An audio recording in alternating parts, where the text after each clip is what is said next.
Leave ഒപ്പിച്ചുകൊണ്ട് വരാമെന്ന് പറഞ്ഞിട്ട് പോയപ്പോഴേ ഞാൻ കരുതിയതാ എന്തെങ്കിലും കുഴപ്പമുണ്ടാക്കുന്നു. നാണക്കേടായിപ്പോയി. ഈശ്വര, ഞാൻ എന്താ ഇപ്പൊ മുത്തശ്ശിയോട് പറയാ?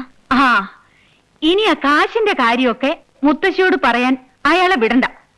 നീ തന്നെ പറഞ്ഞാ മതി. ഞാൻ എങ്ങനെയാ അതൊക്കെ? അതൊക്കെ ഞാൻ പറഞ്ഞുതരാം.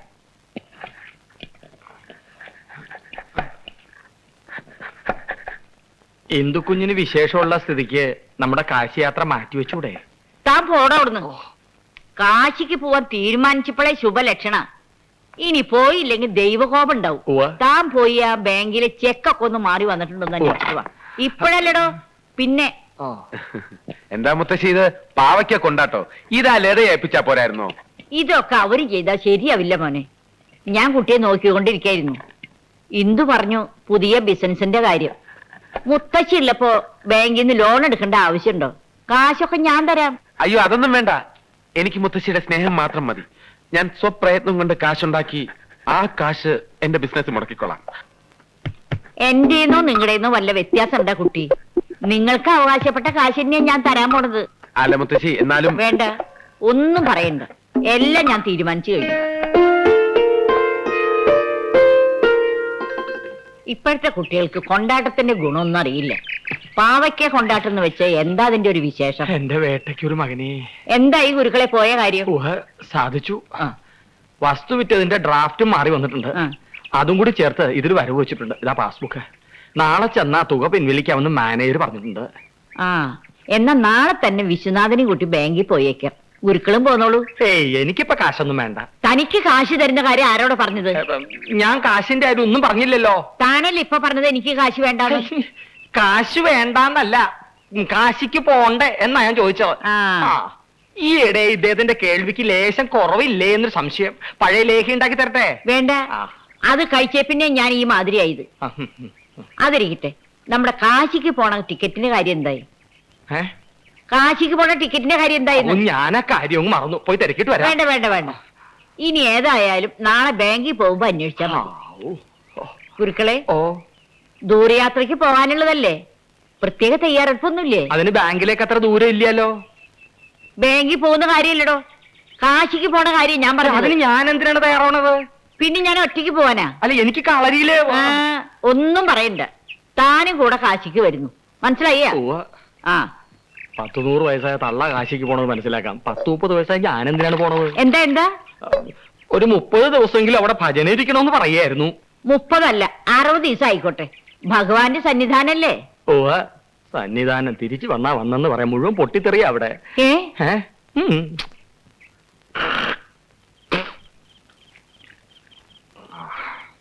ചോദിക്കണുണ്ട്, വിരോധം തോന്നരുത്. കൂട്ടുകാരനുമായി എത്ര നാളത്തെ പരിചയമുണ്ട്? അത്ര അധികം ഇല്ല. ഒരു 10-15 കൊല്ലത്തെ അടുപ്പുണ്ടാവും. ആവട്ടെ. എന്താ? അവനാള് ചതിയൻ ചന്തുന്റെ പിന്തലമുറക്കാരനാ. എന്നിട്ടൊരു വാക്ക് അവൻ എന്നോട് പറഞ്ഞില്ലല്ലോ ഇതിനെ കുറിച്ച്. അയ്യേ, എന്താ കുട്ടി ഇത്? ഞാനൊരു ശൈലീ പ്രയോഗം തൊടുത്തു വിട്ടെന്നല്ലേ ഉള്ളൂ. അവന്റെ അഭ്യാസം ഈ ആരോമൽ ചേകവരോട് വേണ്ട എന്ന് പറഞ്ഞേക്കൂ. അവനെ തളയ്ക്കാൻ ഞാൻ ഇന്നൊരു പരിപാടി ആസൂത്രണം ചെയ്തിട്ടുണ്ട്. എന്താ? അവനോട് പറഞ്ഞേക്കരുത്. ഇല്ല. രാത്രി കൃത്യം 12 മണിക്ക് മാർജാര പഞ്ചകം പൊടി കലക്കി തിളപ്പിച്ച ഒരു കുടം വെള്ളം അവന്റെ ഉച്ചിയിൽ ഒഴിക്കും. കുഞ്ഞു പറഞ്ഞ അസുഖം ഉണ്ടെന്ന് വെച്ചാൽ അവൻ അനങ്ങില്ല. ഇല്ലാന്ന് വെച്ചാൽ അനങ്ങും. അനങ്ങിയ ആ കുടം അവന്റെ ഉച്ചിയിലടിച്ച് പൊട്ടിക്കും. അവന്റെ സോമനാംബുലിസം മാറ്റി ആംബുലൻസിൽ കെട്ടിയെടുപ്പിക്കും. കളരിപ്പറമ്പിലെ സൂര്യനാരായണ ഗുരുക്കളാണ് പറഞ്ഞത്, ഓർത്തോളൂ.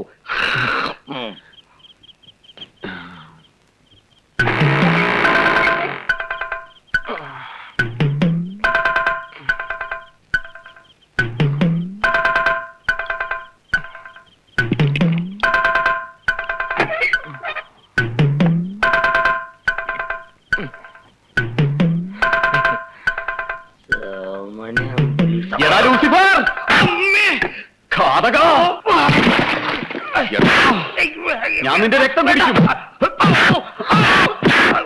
എന്റെ ഡൊറോദിയെ നീ കൊന്നില്ലേ? നിന്റെ ആത്മാവിനെ ഞാൻ ആവാഹിച്ചെടുക്കും.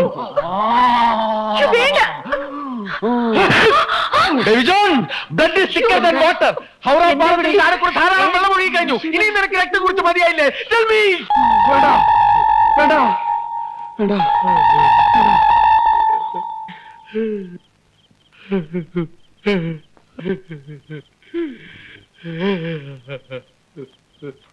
ഗുരുക്കളെ വല്ലതും പറ്റിയോ? എന്താ ഇത്? ഇവൻ കോളേജ് പഠിച്ചോണ്ടിരുന്നപ്പോ അഭിനയിച്ച നാടകത്തിലെ ഡയലോഗാ. സോംനാംബുലിസം വരുമ്പോഴൊക്കെ ഇങ്ങനെ വിളിച്ചു പറയും. ഞാൻ ഇന്ന് ലൂസിഫർ എന്ന് വിളിച്ചോ? കണ്ട, ഞാൻ പറഞ്ഞില്ലേ? അപ്പൊ മോൻ തിരിച്ചു പറഞ്ഞെന്താ? അത് നാടകത്തിലെ മറ്റേ കഥാപാത്രം അങ്ങോട്ട് പറയുന്നതാ. ഇതും പറഞ്ഞിട്ട് ചെകിട്ടത്ത് ഒറ്റ അടി കൊടുത്താൽ ഇവന്റെ ഉപദ്രവം അതോടെ നിൽക്കും. ഏ, ഈ ലൂസിഫർ ഇവിടെ അധിക ദിവസം ഉണ്ടാവോ? എന്താ? അല്ല, ഉണ്ടെങ്കിൽ കുഞ്ഞു പറഞ്ഞ സംഭാഷണം എനിക്കൂടി ഒന്ന് പഠിപ്പിച്ചു തരുവോ? എന്തിനാ? ജീവിക്കാനുള്ള ആഗ്രഹം കൊണ്ട്.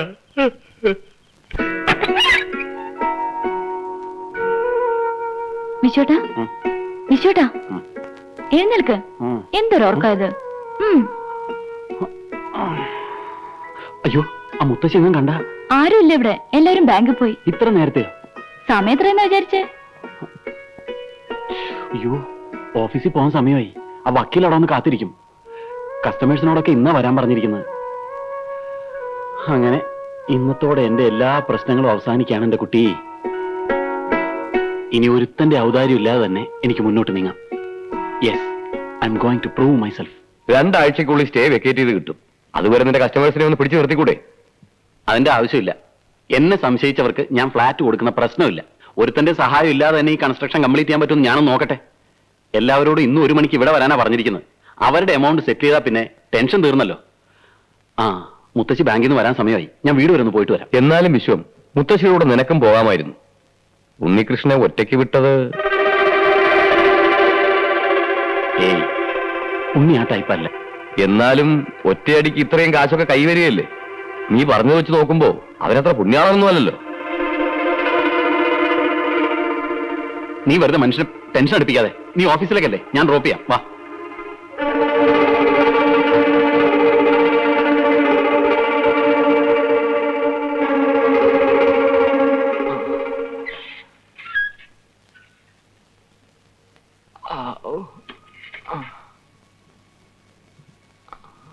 ഉണ്ണി, അല്ല, വിശ്വനാഥൻ വന്നില്ലേ മുത്തശ്ശി? ഇവിടെ എത്തിയില്ലേ? ഇങ്ങോട്ട് പോരുന്നാണല്ലോ പറഞ്ഞത്. വളരെ നേരത്തെ ബാങ്കിൽ നിന്ന് പുറപ്പെട്ടതാണല്ലോ, അല്ലേ ഗുരുക്കളെ? 1 മണിക്കൂറിന് മുമ്പെങ്കിലും എത്തേണ്ടതാ. പിന്നെ നിങ്ങൾ എന്താ ഇത്രയും താമസിച്ചേ? അതൊക്കെ താനെന്തിനാ അറിയണേ? ഓ, കാശിയിലേക്കുള്ള ടിക്കറ്റിന്റെ കാര്യം ഏർപ്പാടാക്കാൻ പോയതാ. ഈശ്വരാനുങ്ങൾ കൊണ്ട് എല്ലാം ശരിയായി. ഒന്ന് ഉമ്മറത്തേക്ക് അറിഞ്ഞുണ്ടോ? ഇനി അടുത്ത കുസൃതി ഒപ്പിക്കാനാവും ഭാവം.